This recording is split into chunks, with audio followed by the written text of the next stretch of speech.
Hello दोस्तों, हमारा उद्देश्य YouTube पर आना आप सभी को सही जानकारी देना है। आज हम इस वीडियो को इसलिए बना रहे हैं क्योंकि आज सुबह हमने एक वीडियो में देखा जिसमें आप यहाँ पर इस क्लिप को देखेंगे, उसमें क्या बताया गया है। तो आज हम बात करते हैं क्या इस क्लिप में बताई गई जो जानकारी है वो सच है, अगर सच है तो कैसे सच है, अगर सच नहीं है तो कैसे सच नहीं है। तो चलिए हम बात करेंगे कि गाय भी दूसरे जीवों की तरह O2 ही लेती है, लेकिन इस वीडियो में दिखाया गया है कि गाय अन्य जानवरों की तरह O2 लेती है, लेकिन इसमें बताया गया है कि गाय ही एकमात्र ऐसा जानवर है या जीवधारी है जिसमें O2 छोड़ती भी है। तो क्या है सच्चाई, इस क्लिप को देखिए और फिर हम आगे बात करते हैं। साइंस के पास कोई जवाब नहीं है बेटा, मैं कुछ सवाल दाग दूंगा साइंस को, साइंस चुप हो जाएगा। आप कहाँ के ज्ञानी बाबा? कोई विज्ञान को जानने वाला यदि मेरे से आए, मैं संतुष्ट कर सकता हूँ उस व्यक्ति को, पर वो मुझे संतुष्ट नहीं कर सकता। बातें करा लोटा, ये अश्लील है ये लोटा। और अभी तो रुको, संसार के हर व्यक्ति के, चाहे पशु हो या व्यक्ति, उसके मूत्र से दुर्गंध निकलती है, पर एक गाय का मूत्र ऐसा है जिसके मूत्र से भी एक खुशबू निकलती है। ये तो लेटेस्ट न्यूज़ है। किसी का ब्लड प्रेशर हाई हो, किसी का लो हो, तो गाय के वो यहाँ पर जो होता है ना, उसके हाथ फेरने से ब्लड प्रेशर कंट्रोल होता है। आश्चर्य आप मानेंगे, अमेरिका जैसे देशों में गाय को हाथ फेरने के 250 रुपए लगते हैं। फेंको फेंको अपनी पूरी शक्ति के साथ फेंको। गाय ऑक्सीजन लेती है और ऑक्सीजन ही छोड़ती है। चुप हो जा सातवीं फेल, चुप। तो आप देख चुके होंगे इस क्लिप में आपको बताया गया है कि गाय ही एकमात्र ऐसा जीवधारी है जो ऑक्सीजन लेता भी है और ऑक्सीजन छोड़ता भी है। तो अब हम बात करेंगे कि आखिर इसकी सच्चाई को आखिर कैसे पता किया जाए। तो जब हमने गूगल सर्च करा तो उसमें हमने देखा कि उसमें साफ साफ लिखा था कि 2017 में राजस्थान के शिक्षा मंत्री वासुदेव देवनानी ने भी दावा किया कि गाय हमारी ऑक्सीजन गैस लेती भी है और ऑक्सीजन गैस छोड़ती भी है। और ऐसा ही दावा उत्तराखंड के पशुपालन मंत्री रेखा आर्या ने भी किया। उन्होंने भी ये कहा कि गाय हमारी जो है ऑक्सीजन लेती है, और उन्होंने ये बात विधानसभा के अंदर बोल दी। देखिए, गाय ऑक्सीजन लेती है ये बात तो सही है, लेकिन इन्होंने ये भी कहा कि गाय ऑक्सीजन छोड़ती भी है, और ये बात इन्होंने विधानसभा के अंदर बात कर दिया। तब ये जरूरी हो गया कि आखिर पता किया जाए कि आखिर इसके पीछे क्या है सच्चाई।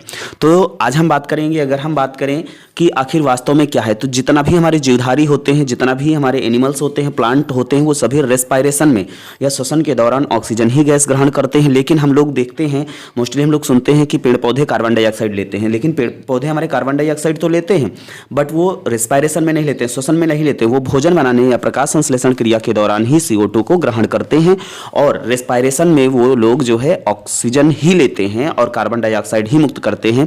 क्योंकि जितने भी हमारे जीवधारी होते हैं, रेस्पायरेशन भोजन को बर्न करने के लिए, भोजन को जलाने के लिए ही उपयोग, रेस्पायरेशन एक क्रिया होती है जिसमें भोजन को जलाया जाता है। तो भोजन को जलाने के लिए ऑक्सीजन आवश्यक होती है, और प्रकाश संश्लेषण में जो होते हैं पौधे CO2 का उपयोग करते हैं। तो यहाँ पर आप देखेंगे कि मनुष्य भी, अगर हम बात करें कि गाय हमारा जो है ऑक्सीजन रिलीज करता है, तो ऐसी बात नहीं है। हमारे जितने भी जीवधारी होते हैं ऐसा ही नहीं है कि वो ऑक्सीजन लेते हैं, उनके पास स्पेसिफिक टाइप का फिल्टर होता है। आप सभी जानते हैं, हम लोग जब सांस लेते हैं तो उसमें सभी प्रकार की गैसेज आती हैं, यानी कि एयर होती हैं, और उस एयर में बहुत सारी गैसेज मिली होती हैं। जैसे नाइट्रोजन आपका 78 से 79% होता है, और ऑक्सीजन आपका 21% होता है, कार्बन डाइऑक्साइड 0.03% होता है, और उसमें जल वाटर वेपर्स भी हमारे जो है एयर में कुछ मौजूद होते हैं। तो इस तरह से हम बात करेंगे, ये तो हमारे वायुमंडल में उपस्थित है। अब हम बात करते हैं कि हम ऑक्सीजन कितना % लेते हैं। देखो, वायुमंडल में हमारा ऑक्सीजन जो होता है वो 21% होता है, बट हम जब लेते हैं तो ये जाता है लगभग 20% जाता है। जब श्वसन करते हैं तो ये लगभग हमारा 19% से 20% तक जाता है। और वही बात करें जो हमारा फेफड़े में जब पहुंचता है तो ये 13% जो है क्या होता है, 13.6% जो है अवशोषित होता है, कोशिकाओं में क्या होता है, कार्यात्मक शैली को अपनाता है। और उसके बाद हम बात करें जब हम लोग उच्छ्वसन करते हैं, सांस छोड़ते हैं, उसमें हमारा 15.7% जो होता है ऑक्सीजन रिलीज हो जाता है, मुक्त हो जाता है। तो इस प्रकार से अगर हम कहना चाहें तो मनुष्य भी, यानी कि हम लोग भी ऑक्सीजन मुक्त करते हैं, लेकिन ऐसा नहीं। ऑक्सीजन हम लोग भी मुक्त करते हैं, तो मुक्त करने का मतलब जनरेट करना नहीं होता है। हम लोग सिर्फ वायुमंडल के द्वारा ली गई ऑक्सीजन का कुछ हिस्सा जो हमारे शरीर ने उपयोग नहीं करा है, उसको हम लोग फिर से क्या करते हैं, रिवर्स कर देते हैं, मतलब हम रिलीज कर देते हैं, छोड़ देते हैं। तो इसका मतलब ये नहीं कि हम लोग ऑक्सीजन छोड़ते हैं, हम लोग ऑक्सीजन छोड़ते नहीं, हम लोगों के द्वारा जो ऑक्सीजन अवशोषित नहीं हो पाती वो पुनः वापस आ जाती है, बल्कि हम लोग एक्चुअल में जितने भी जीवधारी होते हैं वो रेस्पायरेशन में हमेशा CO2 का ही रिलीजमेंट करते हैं, CO2 को ही निष्कासित करते हैं। पेड़ पौधे ऑक्सीजन इसलिए छोड़ पाते हैं क्योंकि उनमें प्रकाश संश्लेषण की क्रिया होती है। तो आप लोगों को अगर कोई डाउट बनता है तो आप कमेंट करें, और आप लोगों को ये जानकारी कैसी लगी, कैसे आप इससे सेटिस्फाइड हैं, तो आप प्यारा सा कमेंट जरूर करें। वीडियो को पूरा देखने के लिए आप सभी लोगों का बहुत बहुत धन्यवाद। फिर मिलते हैं नई जानकारी के साथ, तब तक के लिए बाय बाय।